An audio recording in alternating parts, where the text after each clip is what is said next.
사람들은 흔히 말합니다. 도시가 힘들면 시골로 가면 된다고.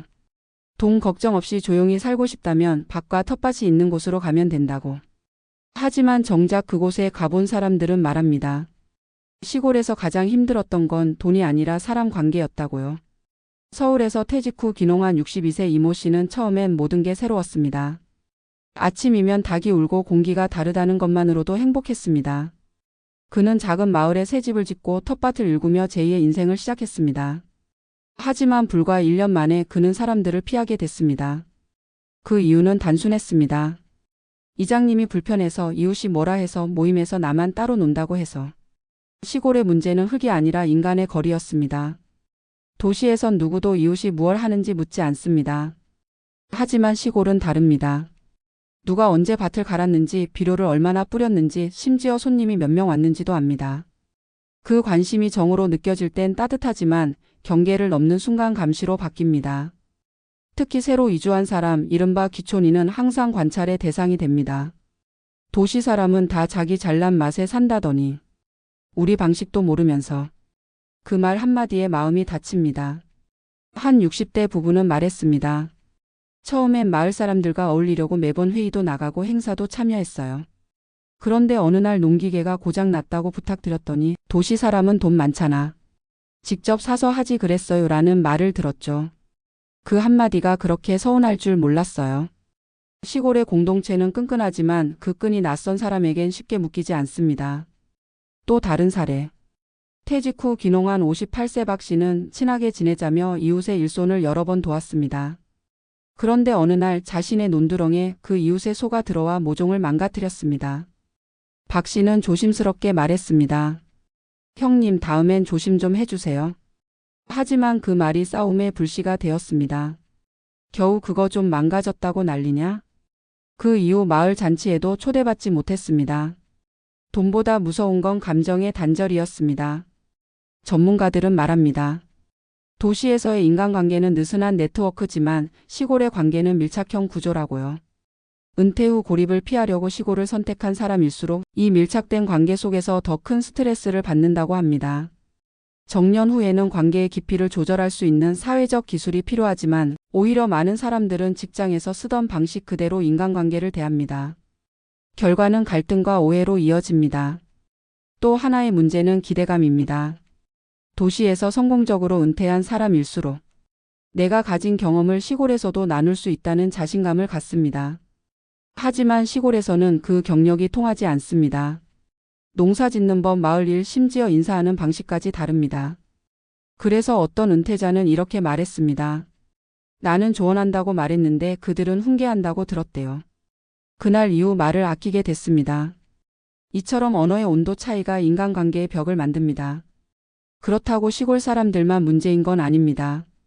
귀농인들 중 일부는 마을 공동체보다 자기 일에만 집중합니다. 도시처럼 내 땅, 내 일만 생각하고 공동체의 규칙을 가볍게 여깁니다. 그런데 시골에서는 같이 사는 법이 중요합니다. 이장님이 부르면 가야 하고 마을 청소 날엔 빠지면 안 됩니다. 그게 때로는 비효율적으로 느껴지지만 그 안에는 오랜 세월 쌓인 협동의 문화가 있습니다.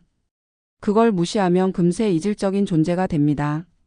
심리학적으로 보면 시골에서의 관계 갈등은 정체성 충돌입니다. 도시형 개인주의와 전통적 공동체주의의 충돌이죠. 퇴직 후 스스로를 자유인이라 여긴 사람은 마을의 규율과 암묵적 관습 속에서 다시 속박을 느낍니다. 결국 그는 나는 누구와도 잘 지내고 싶었는데라는 외로움 속으로 들어갑니다. 이런 이유로 귀농인의 40% 이상이 3년 내 다시 도시로 돌아옵니다. 흙보다 무거운 건 사람의 마음이었습니다. 재정적 어려움은 계획으로 극복할 수 있습니다. 하지만 인간관계의 문제는 계획이 통하지 않습니다. 그래서 전문가들은 조언합니다. 시골에 가기 전 농사 기술보다 먼저 관계 기술을 배우라고요. 농업기술센터보다 마을회관에서의 대화법이 더 중요하다고요. 내가 맞다보다 그럴 수도 있겠네라고 말할 수 있는 여유가 시골 생활을 오래 버티게 합니다. 결국 시골에서의 행복은 외부 조건보다 마음의 거리에서 결정됩니다. 이웃과의 거리가 너무 멀면 외롭고 너무 가까우면 힘듭니다. 그 사이 적당한 온도를 유지하는 법을 배워야 합니다. 그게 진짜 귀농 성공의 비결입니다. 돈이 없어도 웃을 수 있는 마을이 있는가 하면 돈이 있어도 마음 둘 곳이 없는 마을이 있습니다. 결국 시골의 행복은 사람에게 달려 있습니다. 이제 많은 은퇴자들이 묻습니다. 시골에서 잘 살려면 뭘 준비해야 하나요? 저는 이렇게 답합니다. 트랙터보다 대화가 먼저입니다. 비닐하우스보다 관계의 온도를 지키는 법을 배우세요. 그게 진짜 귀농의 시작입니다. 흙은 마음을 키우지만 사람은 그 마음을 시험합니다. 그래서 시골에서 가장 힘든 건 돈이 아니라 사람입니다. 하지만 그 어려움을 견디고 나면 그곳엔 진짜 함께 사는 삶이 기다리고 있습니다. 시골에서 가장 힘들었던 건 돈이 아니라 사람 관계였다. 이 말은 수많은 귀농인과 귀촌인들이 한결같이 남긴 고백이자 은퇴 후 새로운 삶을 시작한 이들이 맞닥뜨린 현실의 무게를 보여준다. 도시를 떠나 자연 속에서 평화로운 노후를 꿈꾸던 사람들은 예기치 않게 관계의 벽에 부딪히며 다시 한번 인간 사회의 본질과 마주하게 된다. 그것은 생계를 넘어서는 문제, 소득보다 깊은 상처, 그리고 마음의 생태계가 무너지는 경험이다. 도시에서의 관계는 느슨하다. 직장 동료, 이웃, 동창 어느 누구와도 일정한 거리를 유지하며 살 수 있다. 때로는 무관심이 평화였고 사생활이 보호의 수단이었다. 그러나 시골은 전혀 다르다. 관계의 밀도가 높고 한 사람의 행동이 곧 마을의 이슈가 된다. 도시에서는 묻지 않던 일들이 시골에서는 이야기의 중심이 된다.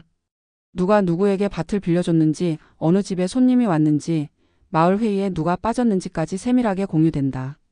그것이 공동체의 전통이자 유대의 방식이지만 외부인에게는 감시와 간섭으로 느껴진다. 이 간극이 바로 귀촌의 첫 번째 심리적 장벽이다. 사회학적으로 보면 시골 사회는 상호의 존형 공동체의 특징을 지닌다. 한 사람의 도움이 없으면 일상생활이 어렵고 농사나 지역 행사도 협력이 전제되어야 한다. 하지만 도시에서 평생 개인의 능력으로 살아온 은퇴자에게 이런 구조는 낯설다. 그는 자신이 스스로 해결할 수 있다고 생각하지만 마을에서는 함께 해야 하는 일을 혼자 하려는 사람으로 보인다. 반대로 도시에서 배운 예의와 효율을 강조하는 사람은 마을의 느린 속도와 구전 중심의 소통 방식에 답답함을 느낀다. 이처럼 문화적 차이와 소통의 방식이 어긋나면서 관계의 균열이 시작된다. 처음엔 사소한 오해였다가 점차 감정의 골로 번지고 나중엔 회복이 어려운 단절로 남는다. 한 귀농인은 이렇게 회상했다. 처음에는 인사만 잘하면 다 괜찮을 줄 알았어요. 그런데 시골 인사는 한 번이 아니라 매번 해야 하더라고요. 논 옆을 지나갈 때마다, 장터에서 마주칠 때마다. 그게 마음의 거리였어요. 관계의 온도를 유지하는 일은 생각보다 많은 에너지와 세심한 감정을 요구한다. 심리학적으로 보면 이 현상은 관계 피로로 이어진다. 은퇴자는 새로운 인간관계를 통해 소속감을 얻고 싶지만 동시에 지나친 간섭과 규율 속에서 자율성을 잃는다. 즉 소속 욕구와 자유 욕구가 충돌하는 것이다. 이때 인간은 회피 혹은 단절을 선택한다. 어느 날부터 모임에 나가지 않고 마을 일을 피하게 된다. 하지만 아이러니하게도 그 결과는 더 큰 고립이다. 인간은 관계에서 상처받지만 관계 없이는 견디지 못한다. 그래서 귀농인의 외로움은 물리적 환경 때문이 아니라 관계의 균형을 찾지 못한 내면의 혼란에서 비롯된다. 시골에서 잘 적응하는 사람들은 놀랍게도 농사 기술이 뛰어난 이들이 아니다. 오히려 관계를 유연하게 다루는 사람들이다. 상대의 말을 곧이곧대로 받아들이지 않고 상황의 맥락을 읽으며 대화의 온도를 조절할 줄 안다. 도시에서 익힌 논리적 사고보다 감정적 공감력이 더 큰 힘을 발휘한다. 이들이 말하는 공통된 비결은 이해받기보다 이해하려는 태도다. 또한 시골의 인간관계에는 보이지 않는 위계와 질서가 존재한다. 나이, 출신, 거주 기간, 참여도에 따라 관계의 깊이가 달라진다.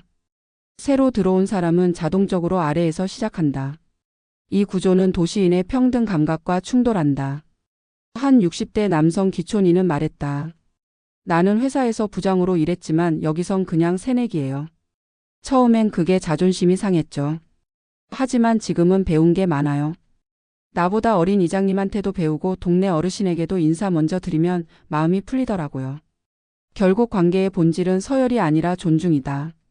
도시에서의 직급 중심 사고가 사라지는 순간 시골의 인간관계는 비로소 평화로워진다. 경제적으로 보면 시골에서의 관계는 때로 생존과 직결된다. 농기계, 비료, 농약 정보, 판로, 지역 행사 모두 사람을 통해 돌아간다. 누군가와 불편한 관계가 되면 실질적인 불이익이 발생하기도 한다.